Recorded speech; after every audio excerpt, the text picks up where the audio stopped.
Il y a 5 ans, jour pour jour, la France apprenait le martyre des 7 moines de Tibérine, enlevés et assassinés dans la région de Médéa. 5 ans après, la lumière se fait peu à peu sur les conditions de leur disparition. En fait, c'est une lutte d'influence entre deux différents groupes islamiques armés qui auraient provoqué le drame. Notre envoyé spécial, Faouzia Fekiri, a rencontré le chef de l'un de ces deux groupes l'hiver dernier, à quelques kilomètres du monastère désormais désert. Ali Benadjar est le chef d'un groupe dissident du GIA. Il retrace le parcours des 7 moines trappistes massacrés il y a 5 ans à 100 km d'Alger. Le couvent se trouve juste sous le brouillard. C'est d'ici qu'ils les ont emmenés vers leur refuge et c'est là-bas qu'ils les ont tués. Ils ont laissé leur tête sur la route nationale, près de Médéa. Les 7 moines vivaient dans ce monastère. Enlevés le 27 mars 1996, ils ont été exécutés 56 jours plus tard, le 21 mai 1996. Un massacre revendiqué dans ce communiqué signé par le chef du GIA, Jamel Zitouni. D'après Ali Benadjar, lui-même extrémiste, cet acte sanglant a provoqué la rupture avec Zitouni. Zitouni et son groupe ont attaqué tout ce qui bougeait, y compris les moines trappistes.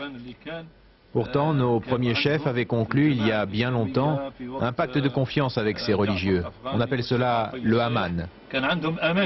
Un pacte qui consistait à ne pas toucher aux moines en échange de soins médicaux aux combattants blessés. René Guiton vient de publier un livre sur le martyre des moines de Tibérine.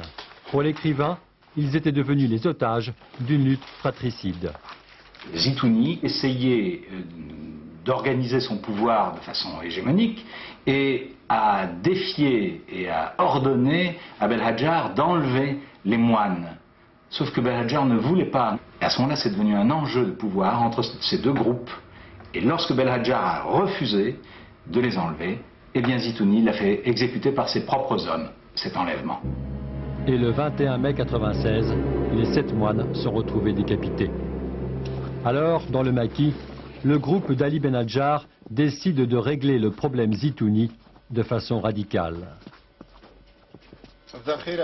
Ces munitions avec le fusil mitrailleur ont été récupérées au cours d'une embuscade que nous avons dressée à Jamel Zitouni le 16 juillet 1996. On l'a tué avec 2 de ses lieutenants. Ceci est donc le butin ramené par les combattants.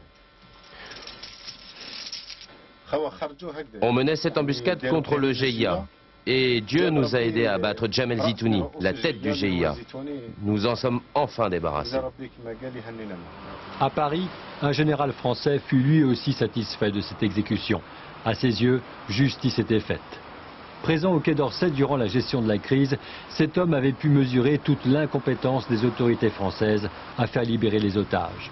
Navré par une telle inertie, le militaire avait même proposé de prendre la place des 7 moines. Aujourd'hui, ce sont les hommes les plus durs du GIA qui contrôlent cette zone. La population a fui. Malgré 2 tentatives, aucun moine n'est jamais revenu vivre dans le monastère de Tibérine, désormais désert.